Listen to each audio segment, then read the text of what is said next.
It's the Flow Friday Night Sports Show, and it's time for us now to talk Mallee Netball and some sore bodies, I reckon, around the league as they get ready for this round of matches. A big weekend it was in Adelaide in the Country Championships. Nicole McMahon joins us on the line to let us know how Mallee went through those championships. How are you, Nicole?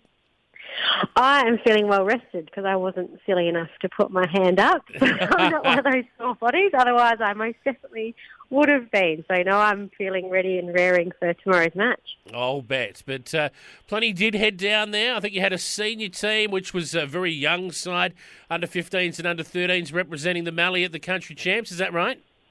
Yes, that's right. Our association, as you know, is one of the smallest associations in the Country Champs. But what we lack in volume, certainly the girls made up for with great passion and willingness to learn over the weekend. It's been a big lead up to the Country Champs selections early April and have had weekly trainings. The juniors competed in a Mid-Hill Carnival in May just to get familiar with everyone, as well as the coaches. So it's been a huge few months for the girls. So we had a 13 under team headed by Mel Schilling. Showed some great resilience throughout the weekend. They come away with one win and one draw. They certainly made that one win count though, as it was on the court one inside court. Wow. So the girls would have felt like champions out there. Yeah.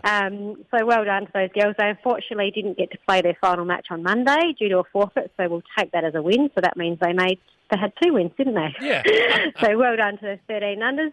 The 15s, coached by Dione Kerr, had a bit of turmoil leading up to the weekend with injuries and illnesses. They did come away with 2 wins, and in finals on Monday they were up by 8. So well done to the 15s.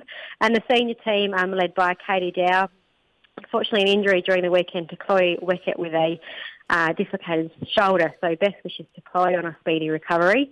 They started off with no wins on Saturday and were put into Division B, where they were much more competitive.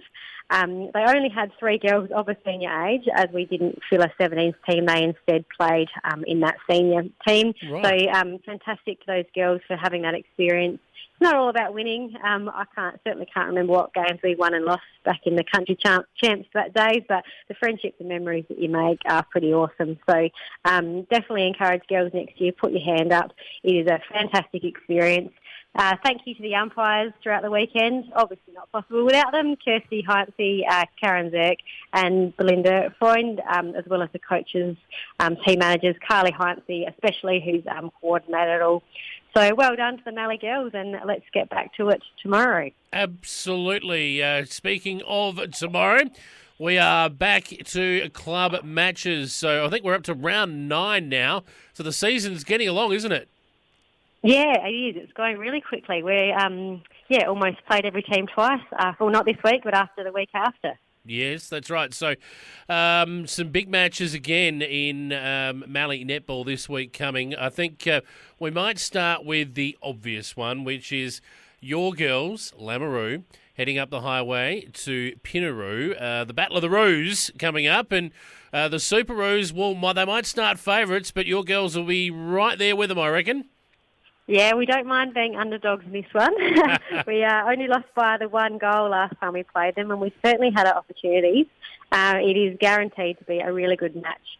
Lameroo may have a few injuries, but we should still have a reasonable side. Lameroo, we've had a very good run with our 7 players, but we'll see how we go. I'm slightly confident, as I always am. But Pinnaroo, a very solid side, and they have been playing some pretty consistent netball. So I think we'll be within 5 goals. But Lameroo, I still feel like we're yet to hit our peak. We are saving that for August, September. So I'll pick Lameroo by 5 goals. Fair enough. And all right, we will move on. It's interesting, actually, between the top 3. And just before we move on, I'll mention this. Whilst BDT and Pinnaroo 2 games clear of Lameroo at the moment in 3rd spot, Lameroo actually has the best percentage in the comp. So work that out. Yeah, when we win well. When we lose by less just a than couple. 3. Yeah. So There you go.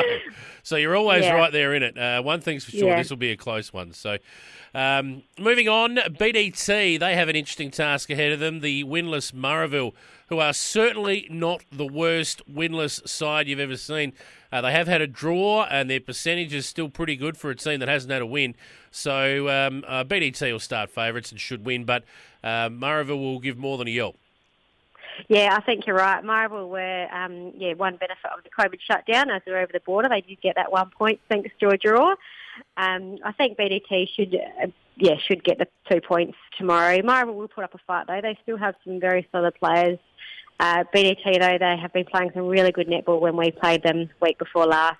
They were putting up some really good shots, so I'll pick BDT by 15 goals. And as a result of that game you mentioned that didn't happen, that was with Peak and Districts. Of course, Peak now find themselves in an absolute must-win game with Karoonda Districts. They're at home.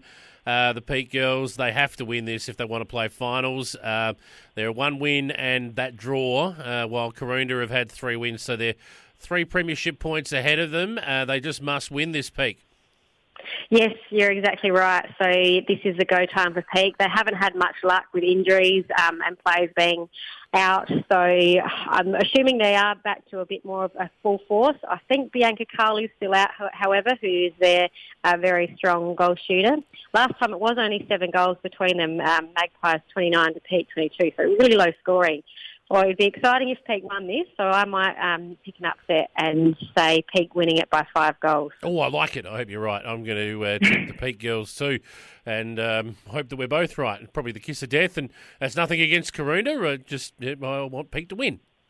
Oh, we'll keep it exciting. Yeah. All right, anything else before we wrap up, mate?